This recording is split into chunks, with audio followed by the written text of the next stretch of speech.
I wanted to share with you another simple start that I use. And as I go through this, you'll see different places where I probably could have stopped. But I kept going kind of just to show you that it's okay to keep going on a painting. And if you get to the end and you think, I probably should have stopped like 5 minutes ago, that's okay. You can always paint over it.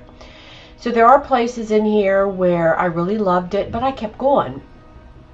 So it's just a matter to show you that there are, that I don't think there's really any mistakes when it comes to your paintings, because you can always go back. So right here what I'm doing is I'm just using different types of charcoal. So I'm using a pencil. I'm actually writing some intention words in there. I've used a thicker charcoal. By the way, I drink a lot of water when I paint. I think hydration is key. So you'll see me over there drinking water a lot of times throughout my videos, and I put them in pretty cups and pretty glasses. There I'm bringing out some Caran d'Ache, and I'm enjoying just adding some color, scribbling, playing, moving around the canvas. This is the play stage where I'm just picking out colors that I think are pretty and not really worrying about what I'm doing. I did use some intention when I did my initial black lines to kind of give it some composition. I try to never really put anything right smack in the middle of a canvas. I think the eye a lot of times likes to have a little chaos. There I'm using my non-dominant hand to kind of just be a little more free in what I'm doing. Again, I'm using the non-dominant hand, and sometimes this just frees you up if you feel like you're freezing up on your artwork. Just feel free to grab something, a thick and a thin brushes. It's good to have different thicknesses in your work. But as you can see, I'm right now just using a lot of the same thickness. I'm grabbing some, again, some more pencils and just scribbling. Here I'm adding water. A lot of the utensils that I use are water soluble, which means that they will dissolve in the water. So I'm rubbing the wet brush over the charcoal, which is bringing in a beautiful black color. You'll see a lot of times through my art, I do a dance between light and dark.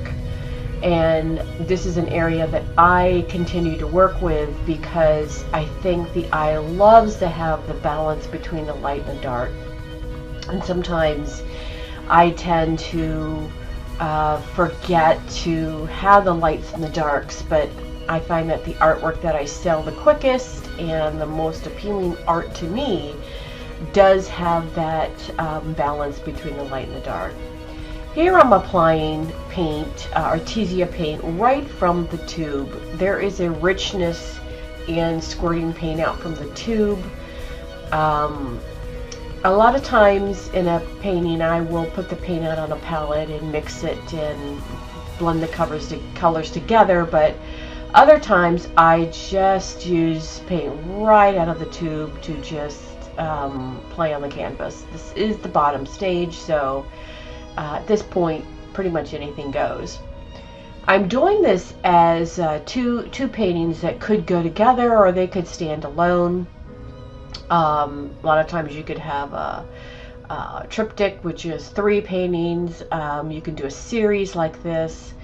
I just found, since these were small canvases, and a lot of times I do large canvases, that having 2 together like this was a little bit more fun. So you can see me still just, switching around between, now I'm using a thin paintbrush, bringing in lights and darks, and at this point everything is pretty much the same thickness on there. You'll see a couple blobs where I did the paint where things are a little bit thicker.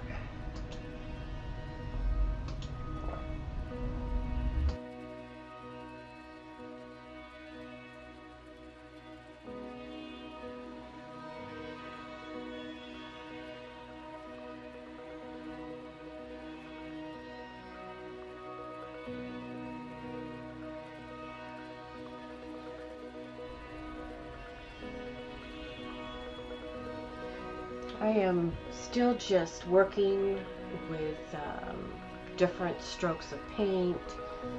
Still in the play stage, not really paying a lot of attention to any composition. I do still try to watch that I don't add color or lines in the middle. Sometimes I do, and I will go back and, like that blue line right there, smack in the middle on the canvas. So it's best to break that up. When you have something in the middle, the eye doesn't tend to like it as much. Or I guess let me say that in a different way. A lot of times the eye likes it better when it's off-centered. It's just, you know, if you go to art gallery or if you look at people's art, take a look at it and see what you think about when you see paintings where something is off-center. Just kind of something fun about it. Adding, balancing again, looks like I put a face on that one. Adding in some color, balancing again back and forth between the light and the dark. Now I'm scratching, doing some sgraffito they call it, just scratching in some lines into the wet paint. Kind of adds interest. I love interest in a painting. I think sometimes the more interest that is added to a painting makes it more fun to look at. Gives your eye, you know, some places to go.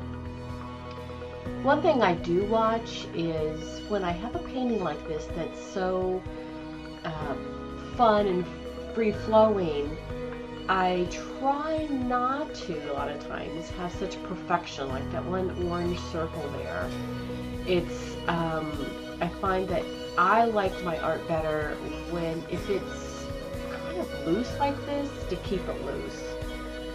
Now I'm adding an awful lot to this painting. At some point I could have stopped, but for the sake of this video, I just wanted to keep going to just see about the lights and the darks and keep playing.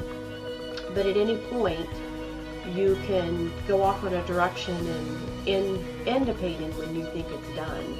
I think that's the hardest part as an artist, is to know when a painting is done. At this point, I could have let it dry and then gone in again, because a lot of times adding the different colors, and here again, I had everything kind of muted down, and now I'm adding some more brightness. But having a lot of chaos on the canvas, to me, is part of what I like to do. So I'm adding that. There's not a lot of space on here to let the eye rest, and sometimes going back in and adding white at this point, letting it completely dry, then adding in some white paint or white gesso is a lot of fun. It kind of gives some spacing in there. So you'll see me again, now I'm adding some more dark. The dramaticness of the dark adds a lot of interest. And again, at this point, I could have stopped the painting. It would have been perfectly fine to stop at this point. Maybe added a couple more touches, but at this point I could have stopped because it's got some interest in it. But for the sake of the video, I'm going to keep going. Now I'm bringing in some white, mushing in again, balancing back and forth between the muting the paint and colors together, bringing in some darkness. Now I'm adding a little bit more contrast there. So it's just a balance back and forth. It's kind of like a playing with, you know, with the art, and it doesn't hurt to do some process like this on paper as opposed to canvas. A lot of times you get feeling a very precious feeling with canvas, and you don't tend to play as much. How I feel is I can always go in on a canvas and add a lot of white gesso and bring it back to almost original state there. So I don't mind playing. I don't mind adding different strokes that maybe I might not have liked.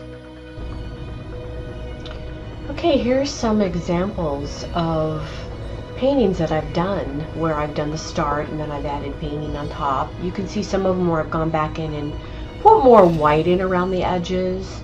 I really watched the balance between the darks and the lights. This was actually done on paper. And I think that the balance of the small strokes, the light strokes, and the dark and the light really adds a lot of interest.